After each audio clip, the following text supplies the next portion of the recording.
Good day, Crime Talk aficionados. This is Crime Talk. My name is Scott Reich. First on the docket today, Brian Laundrie. Is anyone getting any closer to finding him? Second, someone is paying the Murdaugh's housekeeper's family, and it's not Alex Murdaugh. Something you should not put in writing. Maya Marcano, her body was found. Another Colorado man charged. Gee, I wonder with what. And then finally, our dumb criminal contestant of the day. Let's talk about it.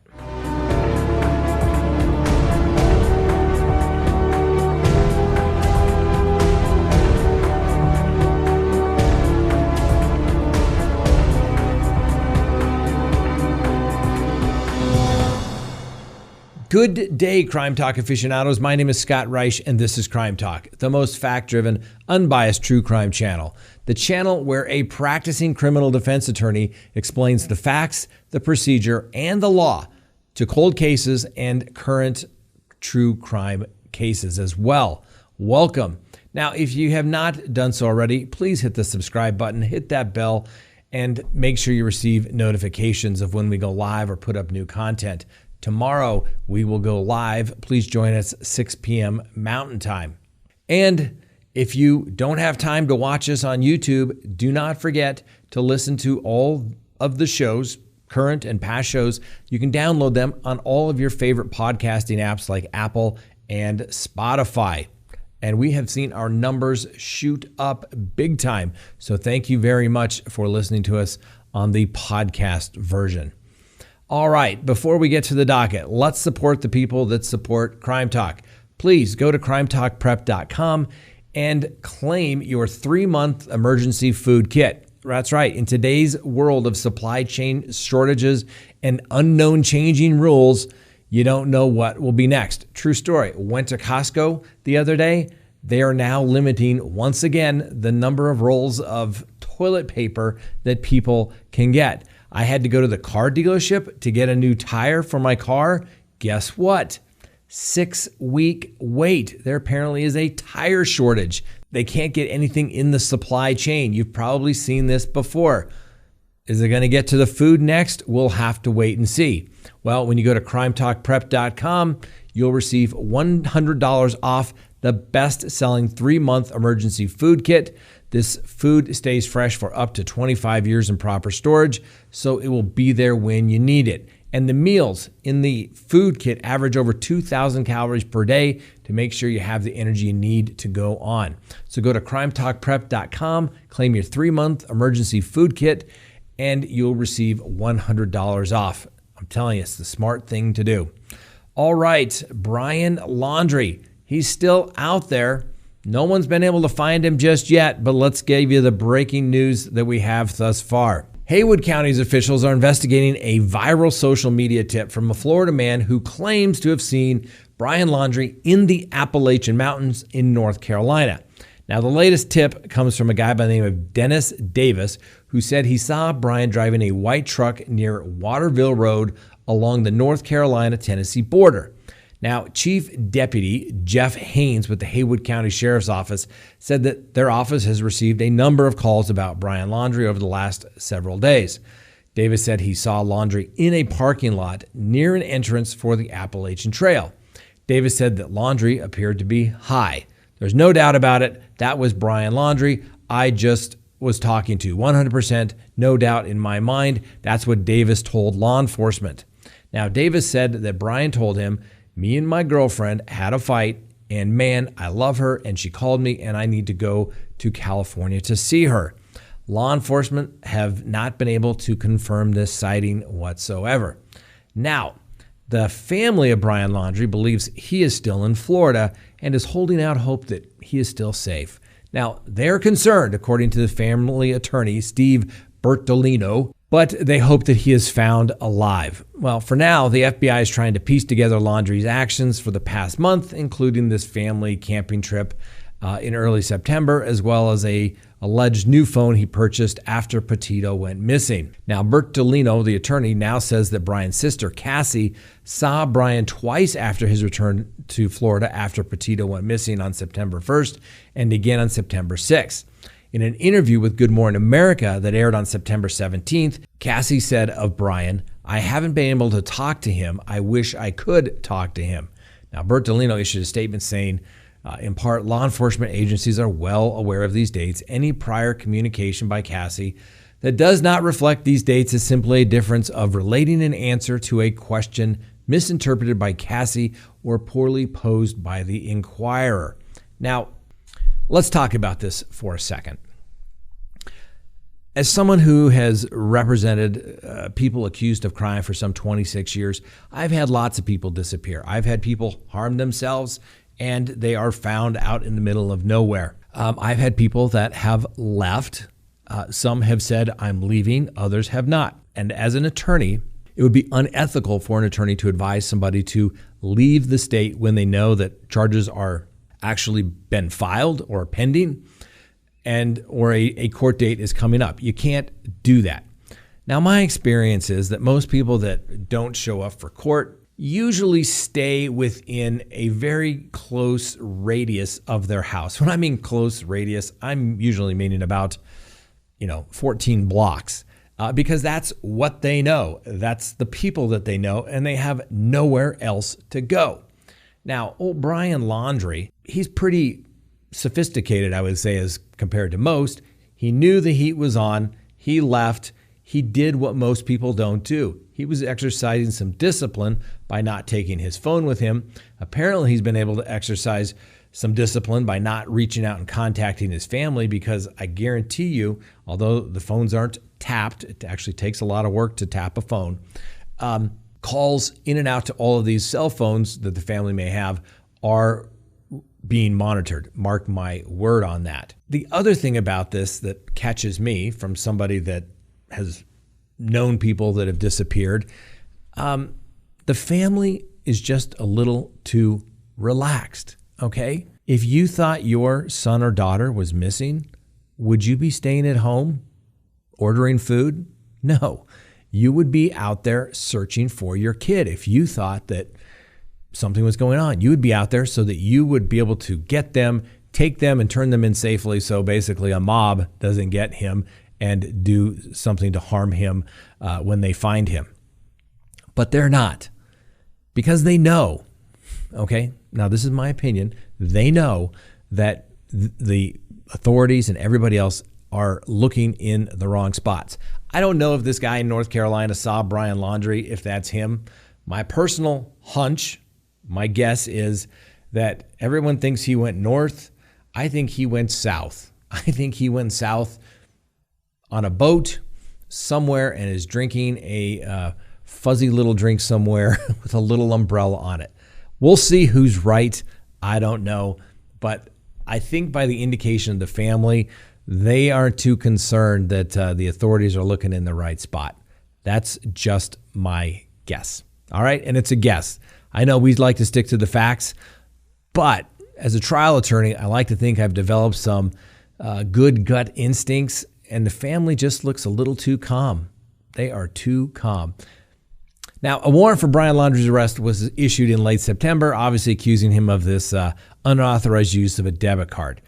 He's only been named a person of interest in Petito's death, but has not been named an actual suspect in her death. Now, the Palm Beach County State Attorney says that prosecutors in Sarasota County are likely not to rush to file additional more charges because of various procedural rules. For instance, he says that the defendants in Florida are entitled to a speedy trial, meaning that once formal charges are filed against an individual, they have 188 days to present their case at trial. Now, that's a little interesting to me because I've never heard of a case where you have to present the case at trial when the defendant hasn't been arrested. So this is a prime example, ladies and gentlemen, of why hopefully you watch Crime Talk. Okay, we're going to explain it to you.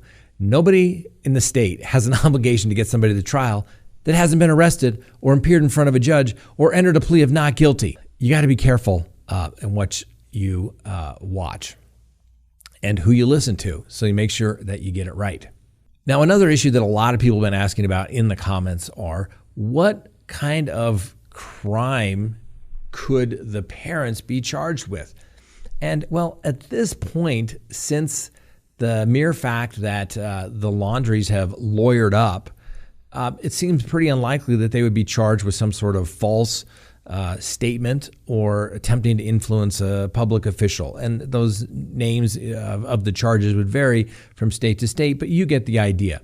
Martha Stewart didn't go to prison for securities insider trading. She went to prison for lying to the FBI. It's kind of their catch-all backdrop when they have nothing else. I don't think the family is going to be charged with anything unless there's some proof that they are somehow still in contact with Brian Laundrie and are helping him escape. Because remember, when Brian Laundrie disappeared, no charges had been filed. There's nothing he could do. Now, of course, now he's going to say, well, I went on a little walkabout and really nothing should bad happen to me. I had no idea. You shouldn't use this about me because I had no idea. I haven't been in touch with anybody at all. So we'll see if he's ultimately found, but you just never know. Now, back to Utah as it relates to Gabby Petito and Brian Laundrie. So there's been some new emails discovered that suggest that maybe the Moab, Utah police chief may have purposely delayed releasing additional body cam footage of the dispute between Gabby Petito and Brian Laundrie. On August 12th, Moab officers obviously made contact with Gabby Petito and Brian Laundrie in regards to this alleged physical altercation. And despite reports of witnesses seeing Laundrie hitting Petito, the officers determined that the incident was due to mental health issues. They separated the pair for the night. While body cam footage released indicated that neither Petito nor Laundrie wanted to press charges, but both admitted that Petito was the aggressor. The two officers that responded that day were Officer Pratt and Robbins, but the Moab police did not release Pratt's camera at first. Meanwhile, the Moab police officer, Kelly Day, who is reportedly responsible for public records request, is currently under investigation for allegedly redacting footage from a separate case in February in which a police officer reportedly used offensive language. Now, Day apparently came under investigation after the Grand County attorney, Happy Morgan, filed a complaint on September 16th and accused her of hiding portions of the body cam footage.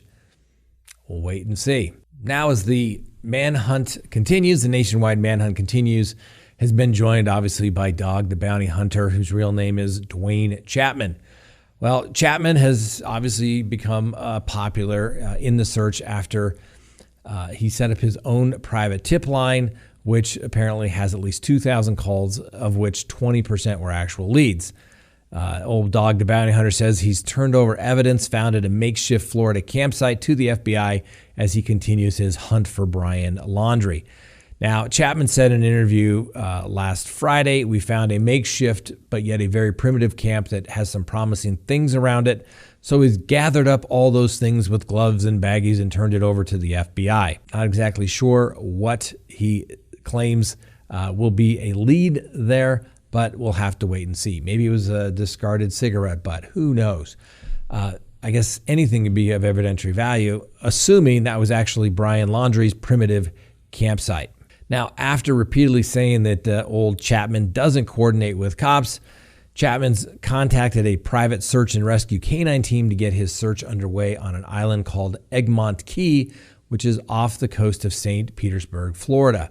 The search has been centered around Florida's De Soto Park in Pinellas County, where the Laundries went camping with Brian between September 6th and 8th. Now, apparently, Chapman is now interested in working with law enforcement and has confirmed that an off-duty officer has joined his team the past couple of days. And he let it be known that he also has apparently some former Navy SEALs and Marines helping in the search. So we'll see. Like I said, you can be getting close to something if you actually know that you're there trying to find something. But if you don't know what you don't know, and nobody knows where to begin. I mean, he had a 4-day head start, ladies and gentlemen. 4 days. You could travel to the other side of the world in 4 days. We'll see. I don't think he went that far. I still think it's going to be a nice, warm climate where they find him. We'll wait and see. Next on the docket, money's being paid to the housekeeper. Yep, the housekeeper of Alex Murdaugh, but it's not Alex Murdaugh. Remember, The heirs of the longtime Murdaugh family housekeeper who died in 2018, which was initially described as an accidental fall, will now receive money from a prior $4.3 million settlement agreement that her estate's attorney says was never paid. Now, in a statement Sunday announcing the arrangement, attorneys in South Carolina for Gloria Satterfield's two sons said that Corey Fleming, a lawyer who had previously represented them in the wrongful death settlement in 2019, had stepped forward and is going to do the right thing. Fleming agreed that he and his law firm will pay the estate the legal fees and expenses that they collected, and their insurance carrier will also pay its full policy limits. We'll talk about that more. Now, this new settlement was reached about 2 weeks after Satterfield's adult sons, Michael, Tony Satterfield, and Brian Harriet, filed a lawsuit accusing her employer, Alex Murdaugh, Fleming, and others of breach of fiduciary duty in failing to pay them as a part of the wrongful death settlement. As her beneficiaries, her sons should have received over $2.7 million in life insurance proceeds, according to the previously undisclosed court order. Now, according to the Sun's suit, the exact details of the fall remain unclear, but the Murdaughs initially pledged that he was going to take care of the boys by suing himself to collect on personal liability insurance through the provider, Lloyd's of London. 10 months after Satterfield's death, a proposed $505,000 partial settlement was reached through Lloyd's, money that should have gone to her sons, but which their attorneys say was never paid to them, and they didn't even know they were owed until learning about it through the news reports. Now, the circumstances surrounding Satterfield's death were questioned last month by the Hampton County coroner, who requested her case be reopened because no autopsy was previously performed. On the death certificate, the manner of death was ruled natural, which is inconsistent with injuries sustained in a trip and fall accident. Those are according to the notes that the coroner wrote in the investigation. So, what does this really mean? We know that Alex Murdaugh used his college roommate to be these kids' attorney, and they didn't get any money. But the attorney says that his firm is going to pay back the fees, right? Figure 45% of $4.7 million. It's a pretty good chunk of change. So he's going to pay back those monies, any expenses that he would be entitled to if he was legitimately representing somebody, and then his insurance company is going to pay policy limits. Now, most attorneys, okay, even small, but if you're doing primarily PI, you probably have a big policy, $1 million to 10. Most people carry at least $1 million, but could be up to 10 million. So that means the insurance carriers were paying policy limits, which means somebody at that firm screwed up. They were either in on the scam or were the complete victims of a scam. But either way, their insurance company threw up the white flag just like that. And guess what? Insurance companies don't throw up the white flag when it involves paying 7 figures or more at any given time. So this must be bad for that law firm. And I bet they're going to get a notice saying that their policy is not going to be renewed. So at least they were able to get a little good press out of it, saying they stepped up and did the right thing. Yeah, stepping up by giving back fees that was part of a fraud put on by Alex Murdaugh that maybe you were implicated in, and then your insurance carrier paying policy limits. Good way to spin it. You're stepping up, doing the right thing. Probably trying to save a law license and not go to prison as well. That's for sure. All right, next on the docket. Now, as an attorney, you always tell people, get it in writing. Get the agreement in writing. And then have your attorney look it over. But here's something you may not want to put in writing, okay? And that is having your underage sex slave sign a contract. That's right. A Florida man by the name of Andrew Michael Murdaugh, 66, is accused of sexually abusing a teenage girl, and he was booked into the Indian River County Jail on September 27th.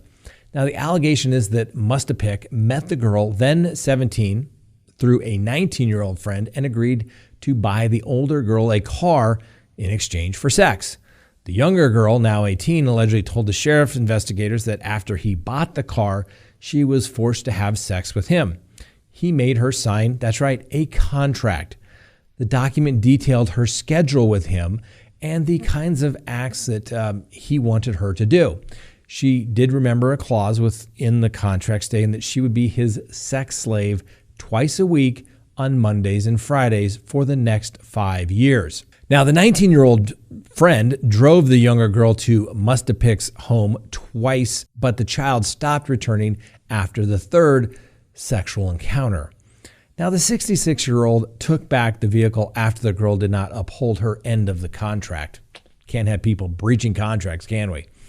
Now, investigators said that they found evidence backing up the story. There was alleged pictures and footage on the phone of the alleged sexual acts and other images of the woman and Murdaugh at his home when she was only 17 years old. On top of that, a detective found the 2017 Volkswagen registered to Murdaugh and the 19-year-old girl's name. It was bought on June 3rd of 2020 and sold the following August 24th, according to the police. Now, investigators said that Murdaugh denied to them that he knew the girl, and he stopped answering their calls. He started contacting the teenage girl again, however, asking for an in-person meeting, asking if she was done with high school, and asking her if she wanted to participate in another contract. Murdaugh faces a count of unlawful sexual activity with certain minors. So yes, Mr. Murdaugh, you obviously must have had an attorney advise you at some point, and you knew that you probably should get it in writing. Or maybe someone previously agreed to your little plan and they left and never came back, so you wanted it in writing. Well, guess what? A contract can be void for what they say is void for public policy reasons. What's that fancy term mean? It simply means it's illegal. You can't create a contract for illegal conduct.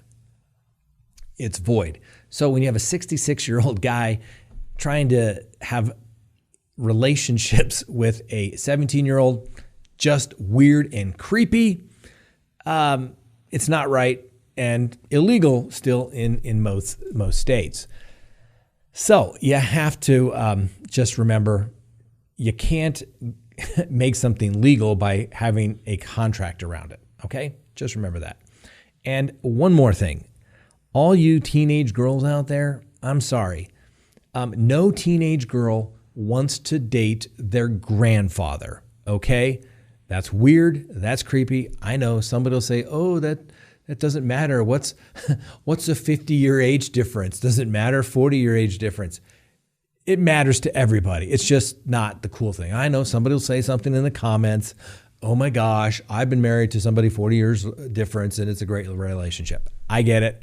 Okay. To the rest of the world, though, it's just not right. The only way that she'd be hanging out with a 66-year-old was, well, for the car. And even she realized that a car is not worth doing that.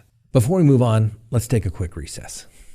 Please go to crimetalksearch.com, sign up for a background subscription service. You'll be happy you did. If there's anyone out there you were ever curious about what was in their background, now is the time to do it. If you're going to get involved with somebody, now is the time to do it. When you go to crimetalksearch.com, you put in the name, literally millions of public records are searched and a report is generated. And it's going to give you a report. If they have multiple social media accounts, you're going to find it. If they have multiple phone numbers, multiple email addresses, it's going to be found. And more importantly, you're going to get information regarding criminal history. Hopefully the person you're searching has none whatsoever. But if it's there, it's going to be found. You're going to get everything you'd want to know, whether you're going into business or whether you're going into a personal relationship. You're going to be able to find out the information you want to know. So go to crimetalksearch.com, sign up today. You'll be happy you did.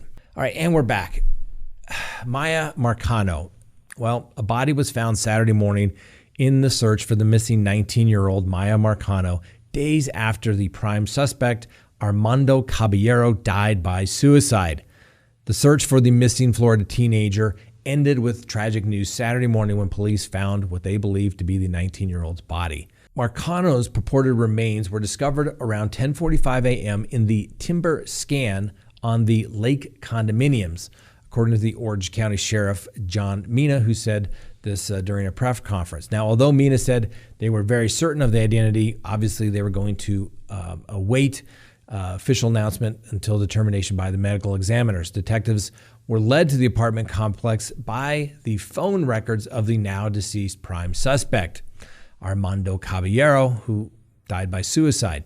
Records show that Caballero was in the area for around 20 minutes between 8 p.m. and 9 p.m. on September 24th, the evening that Marcano was reported missing. Now, she was a sophomore at Valencia College and was last seen at 5 p.m. on Friday at the Arden Villas apartments in Orlando, where she lived and worked in the leasing office. Now, Caballero, 27, had worked in the maintenance part of the complex since June.